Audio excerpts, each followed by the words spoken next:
for millennials out there, many of the followers of the factual feminist are college age or younger, and they may have been in schools, universities where conservatism was denigrated or simply not represented. So how do you define conservatism, and what are its virtues? Well, this has been my life's work to define conservatism. At a certain stage, I realized that I was a conservative without knowing quite what it was. Let's say in May 1968 in Paris, when I saw all the students protesting on behalf of essentially nothing, not knowing what they wanted, knowing only what they were against, I felt this is outrageous, that they should be listened to. If people's feelings are purely negative, defining themselves in terms of what they dislike or even hate, then they're under an obligation to find something that they love. So I looked around myself for the things that I love, and I decided that they are the things that I already have. Our civilization, the rule of law, the ability to close a door and be secure behind it. All those that we take for granted. We take for granted the benefits of civilization. Exactly, but they were threatened then by these crazy students who had had all these benefits. Yes, it was very much an upper middle class uprising. Yes, exactly. Well, I observed it from my mansard in the street below in Paris, and it was a revolution supposedly against the bourgeoisie on behalf of the working class. I looked down in the street for representatives of the working class. The only ones I could see were those poor policemen whom they were throwing stones at. Exactly, and we've seen this now on some of our college campuses. Exactly. So my thought, anyway, over the many years that I've looked into this question, my thought is that the essential feature of conservatism is love of the actual, love of the things that you've inherited, and a desire to reassert that inheritance, not uncritically, but in the way that you do with your family, your parents, your brothers and sisters. You know their faults, but you love them. They're part of you, and it's your primary duty to affirm that love, and then work for any improvements, of course. Now, when you say improvements, I can imagine someone from the left responding that, what are you talking about? Conserving? What if what you are conserving is corrupt, full of injustice, institutions where women were second-class citizens and so forth? What do you say? Everything is imperfect, but the question is, what parts of what you've inherited can be improved and amended? What parts must be thrown away? But what parts are necessary if you're to do any improving at all? Edmund Burke said, we reform in order to conserve. If we don't do it that way, then we risk losing the whole motive for reforming in the first place, because we throw away our identity as social beings.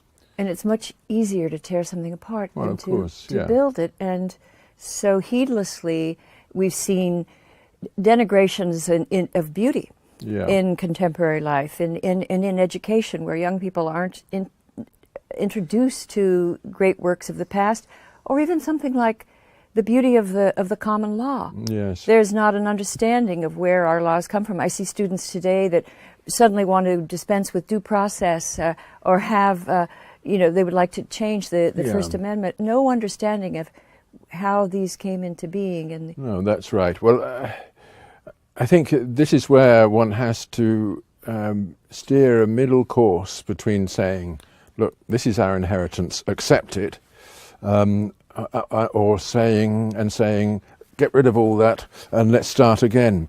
All attempts to get rid of everything and start again, like the French Revolution or the Russian Revolution or the Nazi Revolution, end up as genocide. Because the controls that prevent people from exercising their basic resentment and anger are taken away. So you have to begin from the point that we've inherited something that defines what we are. Let's see now whether we want to improve it in this or that respect, and which which parts of it are absolutely fundamental to our being what we are. And you mentioned the common law, which of course is part of the shared inheritance of my country and yours, which most young people don't fully understand. They don't see the amazing achievement of a legal system that has grown out of the resolution of individual conflicts and then the extraction of principles from that, so that it's sensitive at every point to the actuality of human beings. And developed organically from exactly. the ground up rather than from on high. Yeah, imposed. See, but it's a natural instinct in intellectuals, and the reason why intellectuals are so dangerous is to impose things from on high. Say, look, we understand everything. We've got the answer to the human problem. Here are the principles. Those are going to be accepted, and we'll deduce from that the application in the individual case. And that's the opposite of how human conflicts are resolved.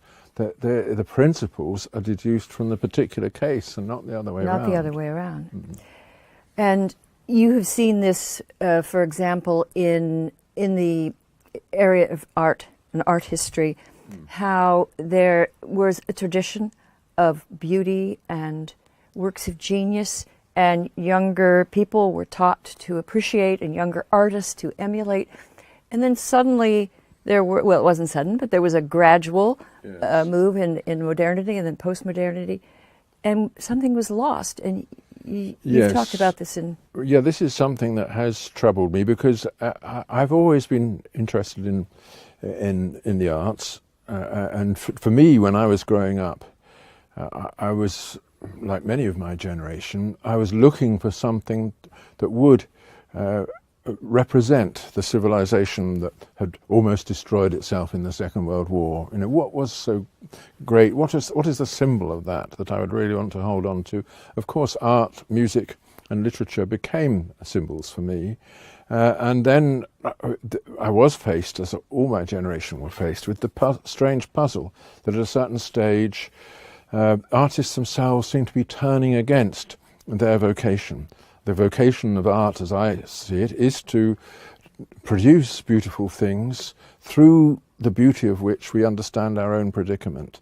You know, the human condition, as we know, is full of woes, full of tragedy, and full of mystery.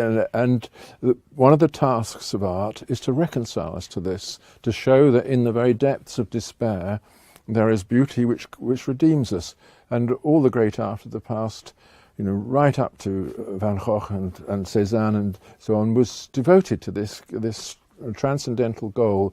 Suddenly there was a kind of culture of repudiation that came about, that we don't want this, we can't do it, therefore we're going to condemn it. And you get art like de Kooning and people like that, which became very fashionable in America, devoted to the goal of desecrating the human condition rather than redeeming it.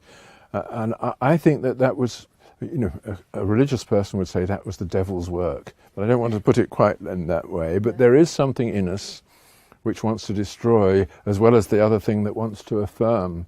And art is particularly vulnerable to this, because, you know, let's face it, at a certain stage in our civilization, the artist became a kind of hero. He was adulated. He was made into the representative of the human spirit for our times. And to get that status became, you know, an object of great desire. Coveted. Yeah, people coveted the status of artist, and so any way of getting attention at a certain stage seemed good. So you got all that pop art stuff, or worse, you know, like Tracy Emin putting on display her disordered bed, in frightening. Which, yes, in which all the mess of her daily life is made into a spectacle, and the people will queue to see that spectacle, just as they used to queue to look at crucifixions. But it doesn't follow that the thing is beautiful, and it doesn't follow that they'll go away from this improved or in any way made to reflect on their own condition and be reconciled to it.